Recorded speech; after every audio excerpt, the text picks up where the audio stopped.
ప్రేమికుల బంధం episode 151. Hi friends, video చూసి వెళ్ళిపోకుండా స్టోరీ ఎలా ఉందో కామెంట్ చేయండి. అలాగే తప్పకుండా వీడియోని లైక్ చేసి షేర్ చేయండి. స్టోరీలోకి వెళ్ళిపోదాం. ఆ ఫోటో చూడగానే విరాజ్ ఒక్కసారిగా షాక్ అవుతాడు. అందులో ఉంది తన వైష్ణవి. నిజమే, తిను నా వైషు బేబీనే. ఇప్పుడు ఎక్కడ ఉంది అని కంగారుగా అడుగుతాడు. మన సలీం రోడ్డు క్రాస్ చేసి వెళ్లేలోగా అప్పటి వరకు ఉన్న మేడం కనిపించలేదంట సార్ అని చెప్పగానే అక్కడే సోఫాలో కూర్చునిపోయి, మొత్తానికి వైషు ఇండియాలో ఉందని తెలిసింది కదా విలియమ్స్. ఇప్పటికీ నా బాధ కరుణించినట్టున్నాడా దేవుడు. నేనిప్పటి వరకు ఏ రోజు కూడా భగవంతుడిని ఏదీ అడగలేదు. కానీ మొదటిసారి నా వైషు బేబీ నాకు కనిపించేటట్టు చెయ్యమని కోరుకున్నాను. ఇన్ని రోజులకి నా కోరిక నెరవేరింది. వెంటనే మనం ఇండియా వెళ్తున్నాం. నాకు ఇండియా పై ఉన్న కోపం వలన ఇన్ని రోజులు వైష్ణవి ఇండియాలో ఉంటుందన్న ఆలోచన కూడా రాలేదు. కానీ నా ఆలోచనను తారుమారు చేస్తూ వైష్ణవి ఇండియాలో ఉంది. ఎలాగైతేనే నా వైషు బంగారం ఇండియాలో ఉందని తెలిసింది కదా. ఇంకా ఇండియా మొత్తం జల్లెడ పట్టి అయినా సరే నా బంగారాన్ని నా దగ్గరికి తెచ్చుకుంటాను. ఇంకొకసారి నా నుండి ఎప్పటికీ తప్పించుకోలేదు అని అంటాడు విరాజ్. వెంటనే విలియమ్స్ తడబడుతూ, సార్, ఒకవేళ మేడంకి పెళ్ళి అయిపోతే అని అనగానే విరాజ్ విలియమ్స్ వైపు సీరియస్గా చూసి, పెళ్ళి అయిపోతే ఏంటి అని అంటాడు.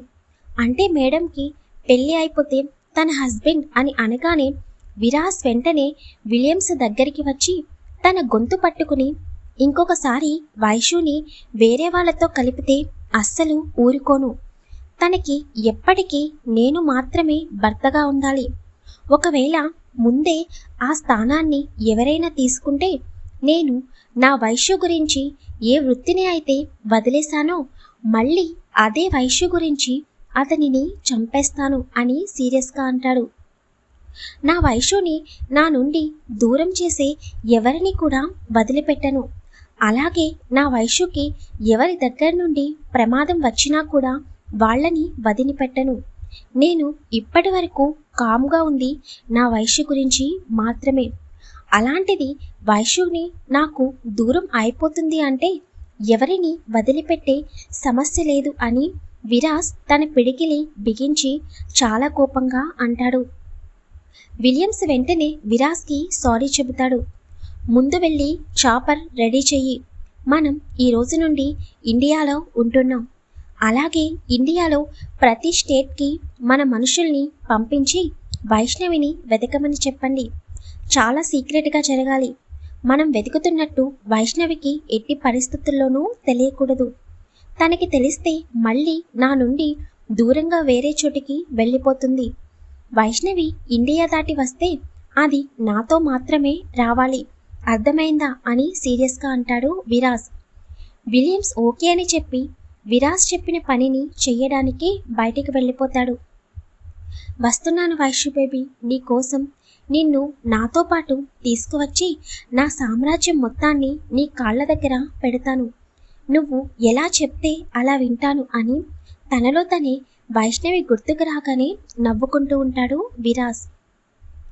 లండన్లో ఎర్లీ మార్నింగ్ వైష్ణవికి మెలకువ వస్తుంది.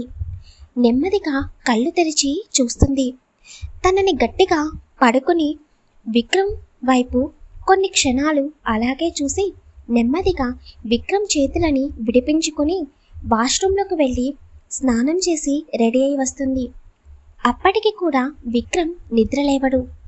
నైట్ పడుకునేసరికి లేట్ అయినట్టుంది అని అనుకుని వైష్ణవి రూమ్లో ఉన్న విండో నుంచి బయట వ్యూ చూస్తూ ఉంటుంది.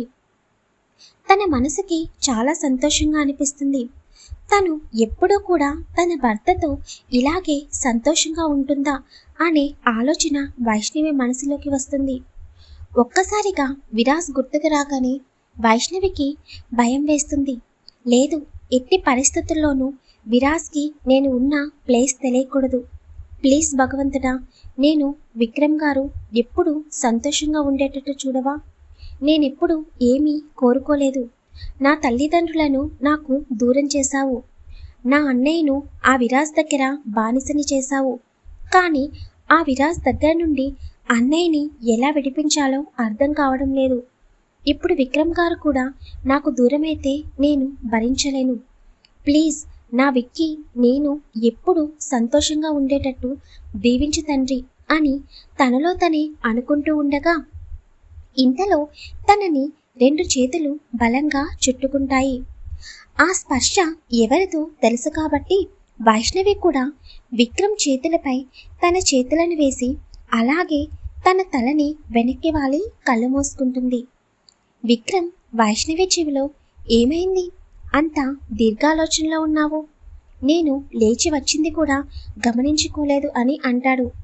వెంటనే వైష్ణవి విక్రమ్ వైపు తిరిగి తన గుండెలపై పడుకుని నాకు ఈ సంతోషం మీతో పాటు లైఫ్ లాంగ్ ఉండాలని ఉంది విక్కీ, నా కోరిక నెరవేరుతుందా అని అంటుంది. వైష్ణవి మళ్ళీ ఎందుకు భయపడుతుందని అర్థమై ఈ విక్రమ్ నీ పక్కన ఉండగా నీ కోరిక తప్పకుండా నెరవేరుతుంది అని అంటాడు. విక్రమ్ అలా అనగానే వైష్ణవి కోపంగా అంటే మీరు పక్కన లేనప్పుడు అని అంటుంది. అరే రాక్షసి, నేను నీ పక్కన లేకుండా ఎక్కడికి వెళ్తాను, నువ్వు ఎక్కడికి వెళ్ళినా కూడా నీ వెనకాలే నేను కూడా హచ్చు కుక్క పిల్లలాగా తిరుగుతూ ఉంటాను అని నవ్వుతూ అంటాడు. ఏమో విక్రమ్ గారు, నాకు మీతో పాటు లైఫ్ లాంగ్ ఇలాగే హ్యాపీగా ఉండిపోవాలని ఉంది, ప్లీజ్ నా ఈ ఒక్క కోరిక తీర్చండి అని అంటుంది. వైష్ణవి భయపడుతుందని సరే కానీ అదంతా వదిలేసి అసలు బయట వ్యూ చూసావా ఎంత రొమాంటిక్గా ఉందో, అందులోనూ నువ్వు సిమ్లా యాపిల్ లాగా ఇంత ఫ్రెష్గా కనిపిస్తుంటే మధ్యలో ఈ మాటలెందుకు అని విక్రమ్ వైష్ణవి ఫేస్ దగ్గరికి రాబోతుండగా వైష్ణవి వెంటనే విక్రమ్ని తోసేసి ముందు వెళ్ళి ఫ్రెష్ అయ్యండి, తర్వాత ఆలోచిద్దురుగాని అని అంటుంది. ఒసే రాక్షసి, ఇండియాలో కూడా ఇలాగే చేశావు, లండన్ వచ్చినా కూడా ఇలాగే చేస్తున్నావు, ఇలా అయితే నేను వేరే అమ్మాయిని పెళ్లి చేసుకుంటాను అని అనగానే వైష్ణవి కోపంగా ఏంటి వేరే అమ్మాయిని పెళ్లి చేసుకుంటారా, మీరు అక్కడే ఉండండి అని చెప్పి పక్కనున్న పిల్లో తీసి విక్రమ్ వైపుకి విసురుతుంది. విక్రమ్ వైష్ణవి నుండి తప్పించుకుని బెడ్కి అటువైపు వెళ్తాడు. వైష్ణవి అక్కడున్న పిల్లోస్ తీసుకుని విక్రమ్ వైపుకి విసురుతూ నేను మీకు సరిపోవడం లేదా, ఇంకొక అమ్మాయి కూడా కావాలా అని అక్కడున్న బెడ్షీట్స్ అన్నీ కూడా విక్రమ్ వైపుకి విసురుతూ ఉంటుంది. ఇంకా పక్కనున్న ఫ్లవర్ వాస్ విక్రమ్ పైకి విసురుదాం అని అనుకునేలోగా ఒసై అది విసిరావంటే నాకు దెబ్బ తగులుతుంది, చూడు నేను చాలా గుడ్ బాయ్ని కదా అని ఇన్నోసెంట్గా ఫేస్ పెడతాడు విక్రమ్. విక్రమ్ అలా పెట్టేసరికి వైష్ణవి ఒక్కసారిగా గట్టిగా నవ్వేస్తుంది. వైష్ణవి నవ్వును చూసి అలాగే ఉండిపోతాడు విక్రమాదిత్య. హాయ్ ఫ్రెండ్స్, స్టోరీ ఎలా ఉందో తప్పకుండా కామెంట్ చేయండి, వీడియోని లైక్ చేయండి, షేర్ చేయండి, ఛానల్ని సబ్స్క్రైబ్ చేసుకోండి.